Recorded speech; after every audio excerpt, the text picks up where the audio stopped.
जय हिंद प्यारे विद्यार्थियों। चलिए आज हम लोग क्लास 10th का जो विद्यार्थी हैं उसके लिए वर्णिका को लेकर के आए हैं। वर्णिका का ऑब्जेक्टिव्स लेकर के आए हैं। ये पहला चैप्टर है दही वाली मगम्मा। पढ़े होंगे, बहुत मजा आया होगा इसका कहानी सुनने में, है कि नहीं। एक कन्नड़ भाषा की कहानी है कि नहीं। उसको हिंदी में अनुवाद कौन किया है? बी.आर. नारायण साहब ने किया। बहुत मजेदार कहानी है, सुने होंगे। तो अगर आप 2026 में बोर्ड एग्जाम देने जा रहे हैं तो इससे एकदम एक एक ऑब्जेक्टिव को याद कर लीजिए, मेरे साथ याद कर लेना है, सुन सुन के अच्छे से दिमाग में बैठा लेना है ताकि एग्जाम में आप ना भूलें, है ना। चलिए शुरू करते हैं। ये आज का मोटिवेशन है। मोटिवेशन कर रहा है, अपने लक्ष्य के लिए जोशीले और जुनूनी बनिए। अपने लक्ष्य के लिए जोशीले और जुनून वाले बनिए। विश्वास रखिए, परिश्रम का फल सफलता लाता है। अपना परिश्रम कभी नहीं छोड़ना है, जोश में रहना है हमेशा कि हाँ इस बार अच्छा से अच्छा रिजल्ट ला करके दिखाना है। तो उसमें जो छोटी भूमिका एक निभाती है वर्णिका, बहुत महत्वपूर्ण चैप्टर है। उसी चैप्टर को हम लोग पहला चैप्टर जो है ना आपका दही वाली मगम्मा, पहला चैप्टर वर्णिका का क्या है?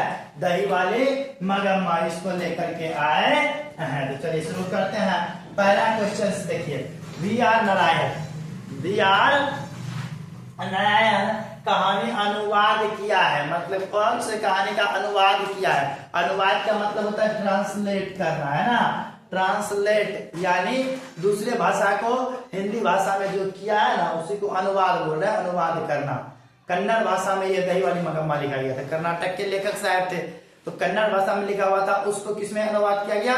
हिंदी में अनुवाद। तो वो अनुवाद जो बी.आर. नारायण किया है उस कहानी का नाम क्या है? तो दही वाली मगम्मा कहानी है।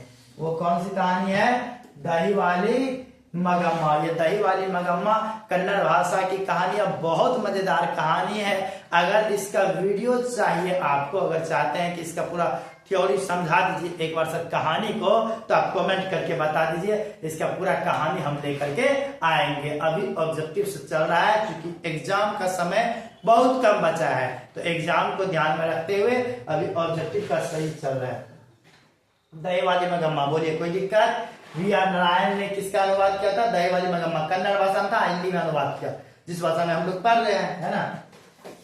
चलिए आगे है, दही वाली मगम्मा पाठ के लेखक है। दही वाली मगम्मा पाठ के लेखक कौन है?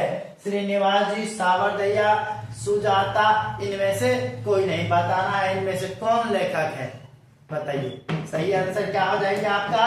सही आंसर होंगे श्रीनिवास जी। दही वाली मगम्मा के लेखक कौन है? श्रीनिवास जी। सावरदैया नहीं है ना, सुजाता भी नहीं। देखिए क्वेश्चन 2018 में पूछा गया और 2019 में पूछा गया है।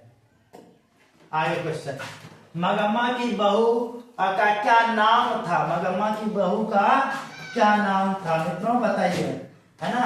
मगम्मा का नाम क्या था उनका? 2018 और 22 का पूछा गया क्वेश्चन से, है ना। सेकेंड सिटिंग में पूछा गया है ना। तो बताइए बहू का नाम।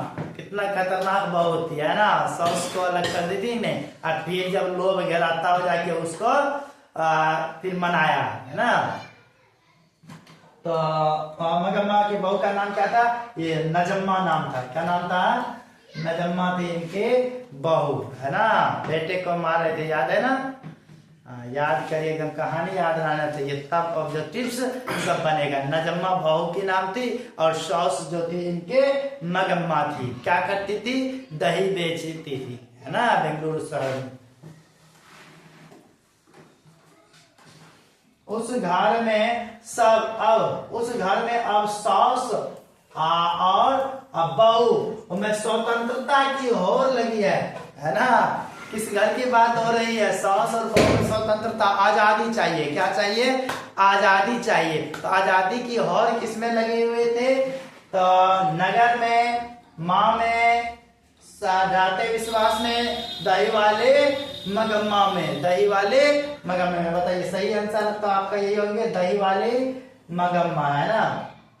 दही वाली मगम्मा। इसी कहानी में जो है ना सास और बहू में स्वतंत्रता की, और सास चाहती थी कि हमारा राज चले घर पे, है ना, जो हम बोले और वो होना चाहिए। आज जबकि बहू कहती थी हम जो करेंगे और वो होगा, है ना, दोनों में एकदम चलता था। चलिए आगे बढ़ते हैं।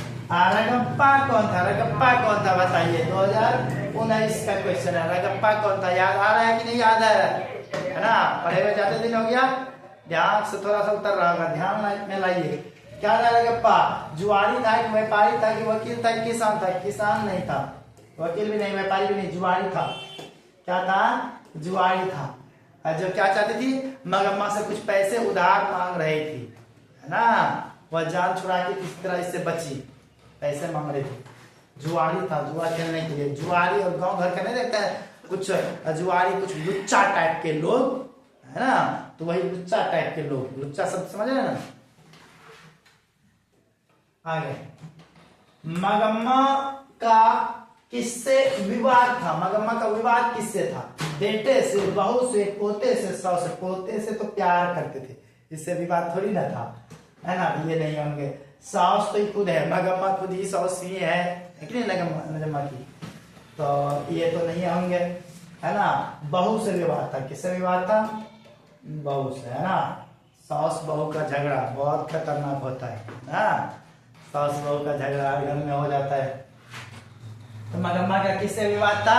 बहू से, बेटे से नहीं था। अगला है क्योंरी राक्षसी। क्योंरी राक्षसी इस छोटे बच्चे को क्यों पीट रही है ना। राक्षसी शब्द से किनको संबोधित किया, है ना, बहू को। बहू को क्या बोली? राक्षसी। क्यों बोली? क्योंकि वह उनके पोता जो था ना, छोटा सा लड़का, उनको पीट रही थी। कुछ थोड़ा मोड़ा कर, बच्चा का काम ही होता है घर बार करना, कुछ ना कुछ वो हर पट्टी कर लेते हैं। हर पट्टी में पीट रहे थे उसकी माता से, नजम्मा, है ना।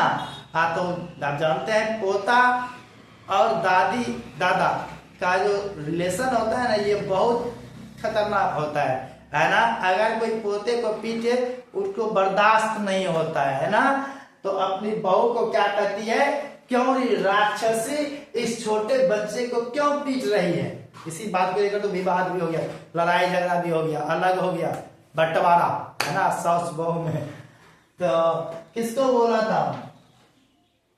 मगम्मा को, पंपाती को, लक्ष्मी को, सीता को नहीं। ये पंपाती तो कभी नहीं होंगे, है ना, ये मगम्मा जी को, है ना। मगम्मा ने कहा, बोला था, सब मगम्मा बोला था। किसको बोला? किसको था?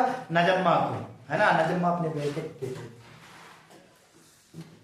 अमराई का कुआं कहाँ है? अमराई का कुआं याद कीजिए कहाँ था? जब दही बेचने जा रहे थे, कहाँ पे मिल रहा था? रास्ते में। अमराई का कुआं मिल रहा था ना, रास्ते में आंसर होंगे इसका, है ना। अमराई का कुआं कहाँ है? रास्ते में, है ना। अब देखिए पूछा गया है 2020 में, है ना। आगे, नजम्मा मगम्मा की कौन थी? मगम्मा की कौन थी नजम्मा? कई बार बता दी अभी, सास बहू, है ना, यानी बहू थी ना। 2020 में सेकंड सिटिंग में पूछा गया है ना, बहू थी नजम्मा। मगम्मा की क्या थी? बहू थी। इसका मतलब समझ, नजम्मा के बारे में बोल रहा है कि नजम्मा जो है, मगम्मा की कौन थी? मगम्मा की तो बहू थी, है ना। नजम्मा मगम्मा सास हुई, बहू।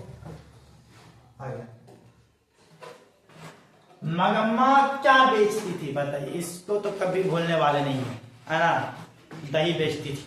क्या बेचती थी? दही, है ना, दही बेचती थी। देखिए कई बार पूछा गया है, 2019 में, 21 में और 23 में। क्या बेचती थी? दही बेचती थी, है ना। मगम्मा क्या बेचती थी? दही। याद हो गया ना। मगम्मा कहाँ की रहने वाली थी? मगम्मा कहाँ की रहने वाले थे?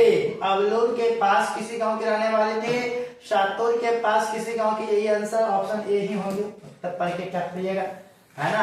आंसर ए सही है आपका, है ना, याद कर लीजिए, है ना। कहाँ के? अवलूर के पास किसी गांव के। अवलूर के पास, अवलूर एक शहर था, और वहां के बगल में एक छोटा सा गांव था, वही गांव के रहने वाली थी कौन? मगम्मा। मगम्मा किस भाषा की कहानी है? कौन सी भाषा की कहानी है बता दीजिए फटाफट ना, शुरू में चर्चा किए थे, याद है? कौन भाषा की कहानी है? कन्नड़ भाषा की कहानी है। कौन सी भाषा की कहानी है? कन्नड़ भाषा की कहानी है। ये ऑप्शन इसका होंगे डी, है ना। अभी कहिएगा कन्नड़ भाषा की है तो इसको हम कैसे पढ़ लिए? हिंदी में लिखा हुआ था, है ना। आपके मन में ये प्रश्न आएगा कि हिंदी में लिखा हुआ था। तो प्यारे मित्रों, मेरे प्यारे विद्यार्थी, कन्नड़ भाषा का था, उसका अनुवाद, हिंदी अनुवाद वी.आर. नारायण ने किया था। तब हम लोग हिंदी भाषा में उसको पढ़ते हैं, है ना।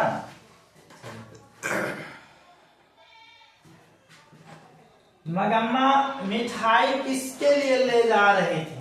मगम्मा बताइए, वो किसके लिए ले जा सकती थी, है ना। घर में उसको चाहने वाला ही कौन था? एक ही तो छोटा पोता था, है ना। एक पोता था जिससे वो बहुत प्रेम करते थी। पोता भी अपने दादी से बहुत प्रेम करती थी, है ना। मम्मी से लुका चुरा करके पहुंच जाती थी दादी के पास, है ना। तो पोते के लिए लेके जा रहे थे, है ना। किसके लिए? पोता के लिए। मगम्मा मिठाई किसके लिए ले जा रही थी? पोते के लिए। आगे है, दही वाली मगम्मा शीर्षक पाठ में बहू ने सास से समझौता क्यों कर ली? बहू ने सास से समझौता क्यों कर ली बताइए? बहुत बेजोर क्वेश्चन। डर से कर लिया, प्रेम से, मजबूरी से, शौक से? याद है? अगर कहानी सुने होंगे तो आपको ध्यान में रहना चाहिए कि मगम्मा क्या कहती, जब अलग हो गई थी तो उस समय वह पैसा जो बेचती थी ना, दही बेचकर जो पैसा होते थे, वह पैसा सब इकट्ठा कर रहे थे और पैसा उसके पास कुछ हो गए थे। और वो एक जुआरी जो था वह भी पैसा मांग सकता, क्योंकि वह जानना था कि अलग है अपनी बहू से, पैसा इसके पास है, पैसा वह मांगना चाह रही थी, पैसा वह लेना चाह रही थी। और जब यही बात का पता चलता है किसको? नजम्मा को। तो नजम्मा क्या करती है? पैसा लेने का कुछ तकलीफ अपनाती है, वह कहीं रंगप्पा को दे ना दे, अपने पक्ष में उसको करने का प्रयास करने लगता है। इसीलिए वह बेटे को भी भेजता है कि जा बेटा दादी के पास, है ना। तो डर से नहीं, प्रेम से भी नहीं, शौक से भी, मजबूरी में। लोभ किस चीजों का? पैसा का। पैसा के लोभ में नजम्मा ने फिर सॉस को क्या करने लगी? मनाने लगी। सॉस से समझौता क्यों कर लिया? पैसा के लिए, है ना। पैसा यानी मजबूरी में, है ना। मजबूरी क्या चीज का था? पैसा का। इनको क्या चाहिए, है ना? पैसा चाहिए था, पैसा। चलिए, दही वाली मगम्मा किस भाषा से अनुदित कहानी है बताइए? किस भाषा से अनुदित कहानी है? अभी तुरंत बताए थे, कन्नड़ भाषा से। कौन से भाषा से? कन्नड़ भाषा से अनुदित कहानी है, कन्नड़ भाषा से लिया गया कहानी है। श्रीनिवास जी का जन्म कहाँ हुआ था? श्रीनिवास जी का जन्म कहाँ हुआ था बताइए जल्दी? मयूरभंज उड़ीसा, अमृतवेल गुजरात, कोलार कर्नाटक, अजेरी राजस्थान। अगर आपको एक बात याद होगा कि यह भाषा कन्नड़ से लिया गया है, तो कन्नड़ भाषा कहाँ बोला जाता है? कर्नाटक में बोला जाता है। कर्नाटक में कौन सी भाषा चलती है? कन्नड़ भाषा। तो कर्नाटक देख लीजिए, ऑप्शन नंबर सी ना। कोलार कर्नाटक, कन्नड़। कोलार